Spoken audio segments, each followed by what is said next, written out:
Thank you all for joining us at our annual commemoration ceremony of the 2nd Commando Association. This year marks the 80th anniversary of the unit's first deployment in 1941, and this is the 72nd time that this ceremony has been held. Last year we acknowledged the passing of the two men who were, we thought, the last surviving 2nd veterans, John Snow Went and John Jack Hansel. We were surprised but delighted to learn a few weeks ago that there is at least one more. That one more being Harry Dorsman. Harry Dorsman joined the 2nd in 1945 and served with the unit in New Britain. Harry's granddaughter Tanya contacted us to say that Harry was about to turn 99. If you're watching today, Harry, thanks for joining us, and thanks to Tanya for getting in touch. The sad fact that there are fewer and fewer surviving veterans does not lessen the importance of this annual ceremony of recognition and remembrance of the 2nd and the East Timorese. We are again streaming the ceremony live to the internet, so if you're watching this on a screen somewhere, thank you for joining us as well. For those of us who are physically present, I invite each of you to sign our attendance book after the ceremony if you haven't done so already. Please feel free to write comments as well. Our catapult party again comprises Army cadets from 53 Army Cadet Unit Wanneroo, and they are today under the command of CUO La Rochelle Angela. We're very grateful for the excellent and impressive job that the 53 Army Cadet Unit does for us.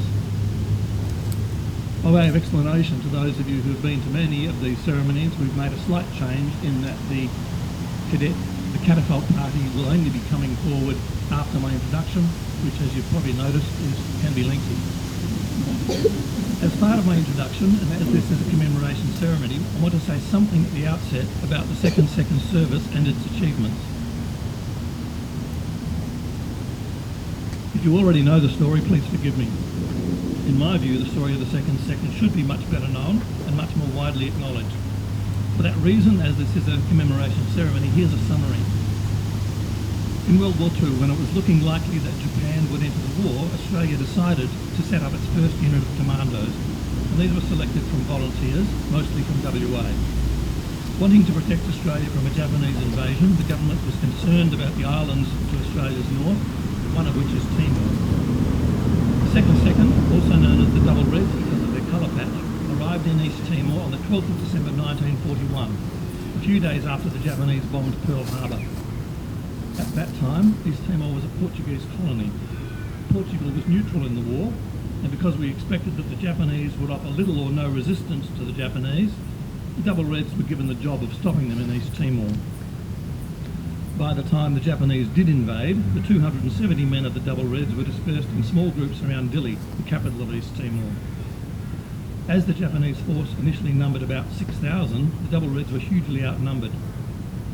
Many of them had malaria and couldn't get resupplied with anything, and they couldn't get resupplied with anything or even communicate with Australia for 2 months. However, the 2nd story is a story of true resilience. Using what they had, they began a relentless campaign of guerrilla attacks against the Japanese, ambushing them, sniping, attacking quickly and efficiently before disappearing. The Japanese called them the men who came out of the ground. Because the Double Reds had always been respectful to the East Timorese locals, they had their respect and invaluable assistance, and the East Timorese supplied them with information about Japanese movements, with food, and sometimes help in combat. After 2 months, by relying on their wits and determination, the Double Reds built a radio from parts they had found or scrounged, and managed to contact Australia and get boots, ammunition and other vital supplies dropped to them. So effective was the guerrilla campaign of the Double Reds that the Japanese brought in many reinforcements. The 270 or so men of the Double Reds, later augmented to about 700 with reinforcements from the 2nd Force, held some 9,000 Japanese at bay for almost a year. The 2nd was eventually evacuated to Australia before going on to fight in New Guinea and New Britain. As Paul Cleary said, despite the many extraordinary facets to this epic in guerrilla warfare, it appears as a minor footnote in most histories of the Second World War, overshadowed by the New Guinea and Pacific campaigns. Indeed, Australia's official history of the Second World War includes most of the Timor campaign as an appendix. Few people today are even aware that Australia's forces fought in Portuguese Timor and that as many as 40,000 to 60,000 Timorese died as a result of this conflict, far exceeding the losses of any other nation that supported Australians in war. The simple comparative numbers of survival of members of the 2nd Second in the war were impressive. In East Timor, the 2nd Second were about 270 in number, and they lost 10 in combat. I'm not counting the 15 in the ration truck massacre, a war crime in which Australian prisoners were executed.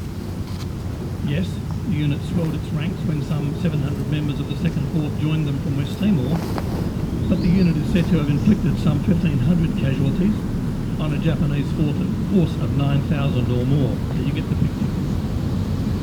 In the cold hard analysis, win-lose, life-death, kill or be killed figures, the unit did extremely well. Although it sounds harsh to celebrate those figures, accounting for enemy soldiers until they surrender is exactly what the unit was trained to do. So by that measure, they performed very well. However, if we look at only those figures when we're paying tribute, 2 points should also be made. First, but for luck, training or resources, there go I. That is, it shouldn't be forgotten that both sides of a war involve people, not mere numbers. Just like our soldiers, each of the enemy soldiers had a family, had loved ones, and probably believed that the cause for which he was fighting was just. As we are now at peace with Japan, I pay tribute to the Japanese fallen as well. Second, if we only focus on the sacrifice of those who lost their lives during battle, do we risk overlooking those whose lives were lost not during the war, but later as a result of it? Today I'm asked to focus on the ongoing trauma of war. This has always been an important subject, but it's very timely now, because in 5 days, the Royal Commission into Defence and Veteran Suicide will begin with the first hearing in Brisbane. The existence of a Royal Commission into Defence and Veteran Suicide says to me 2 things. 1, this is a significant problem. So many Australian veterans and defence personnel kill themselves that proper government-sponsored analysis of the problem and strategising is required. 2, we finally reached this point, this realisation that this problem is real, that it's profound, it's hard to understand, and it's massive. Traditionally, our returned soldiers' suicide has been tragically, suicide has been a common price to pay for having volunteered to fight for Australia. We can and should do more to help these brave people. I don't know the statistics for suicide amongst returned 2nd Second veterans. I could name 4 who suicided off the top of my head, but I know there were more. I want to share a couple of stories with you. One of our guests today is my uncle Kim Crossing. Although he's 95 now, he was too young for active service when the war kicked off. Kim was an RAAF trainee when the war ended, and Kim had 2 brothers in the 2nd Second. Warwick Crossing, my father, lied about his age to volunteer to join Australia's Commando unit, the 1st Commando unit, in which he was a sniper. When the unit landed in Dili in December 1941, Warwick was aged 17 years and 2 months. Then, for the following year, he and the other members of the 2nd Second endured the cauldron of East Timor that I described a few minutes ago. When the unit was evacuated in December 1942, he was aged 18 years and 2 months. Consider this, between the ages of 17 and 18, how grown up were you? Warwick's brother, Dick, was 2 years older and he was in the Royal Australian Navy. He was a crewman on the RAN destroyer HMS Voyager, which ran aground on Batano Beach in East Timor in September 1941, and which was, before long, bombed and shot up by Japanese aircraft.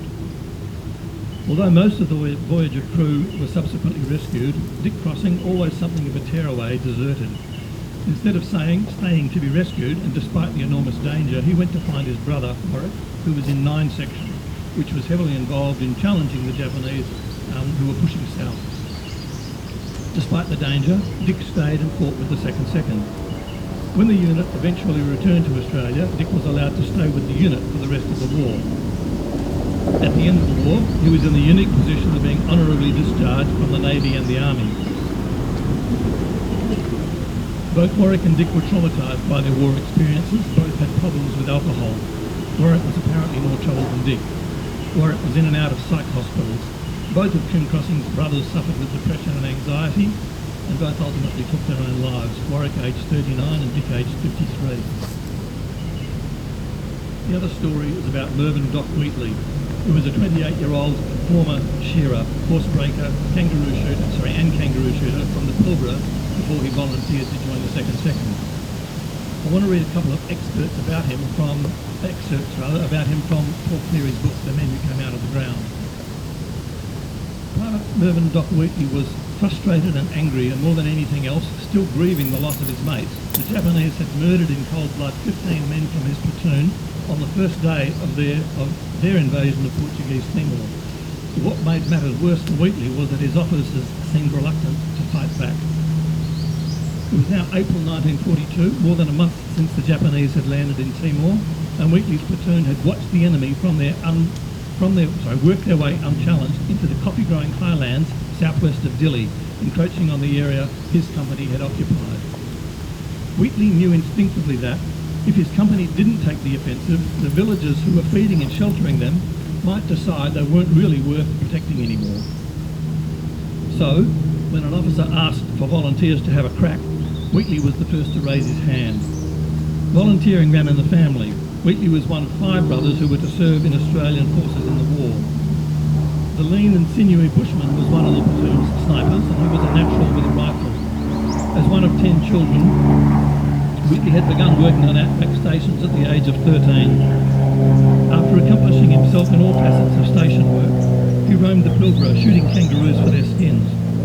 Wheatley teamed up with his good mate, Private Stan Sadler, 24, a wheat farmer from Wongan Hills, WA, who was one of the platoon's Tommy submachine gunners.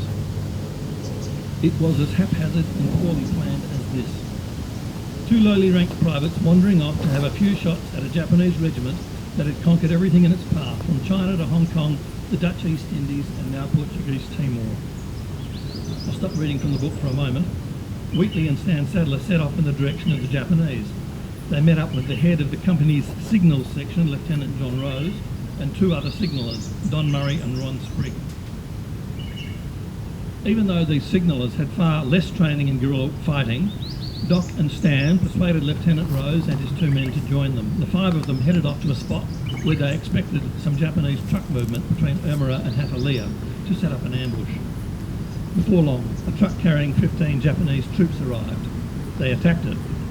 The truck stopped, Japs piled out of the back, and the 2 sides exchanged fire. Being a sniper, Doc was in an elevated position not far away. Numbers-wise, it was going well for the 5 Aussies. Then another truckload of Japs pulled up. The Aussies attacked them too, before Sadler and the 3 signallers pulled a tactical retreat, meeting up with Doc. Back to the book. The surviving enemy soldiers ran around wildly as they tried to find cover. Some continued to return fire. At this moment, it seemed that some might survive their terrifying encounter with an unseen enemy.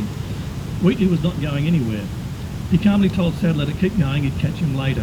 Wheatley had the situation in hand as he picked off the remaining Japanese from his high vantage point after loading each round with the rifle's bolt action. He placed 5 5-round cartridges in a row on the ground beside him so that he could reload his rifle without having to look down. The frightened Japanese, who probably couldn't see Wheatley, were running this way and that as he shot them methodically, soon bringing an end to return fire.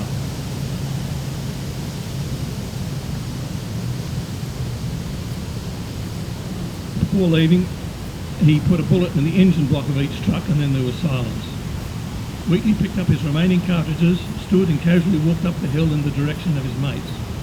As he left the ambush scene, littered with enemy dead, he felt no sorrow for his victims. In fact, he felt, quoting from the book, very happy with how he had performed in his first enemy encounter and with what he had achieved. He had, in quotes, repaid the Japanese for the massacre of his mates.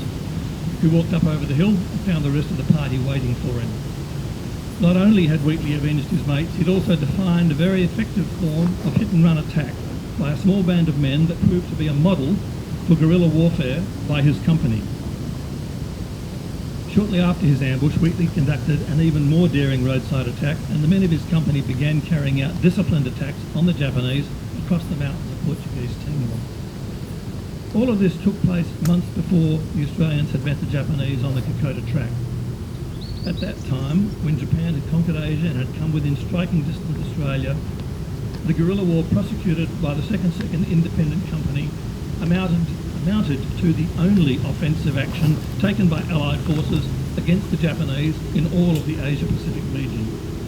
At this bleak moment, when all other Allied resistance in Asia had ceased to exist, this small group of Australians showed that the all-conquering Japanese could be matched and beaten.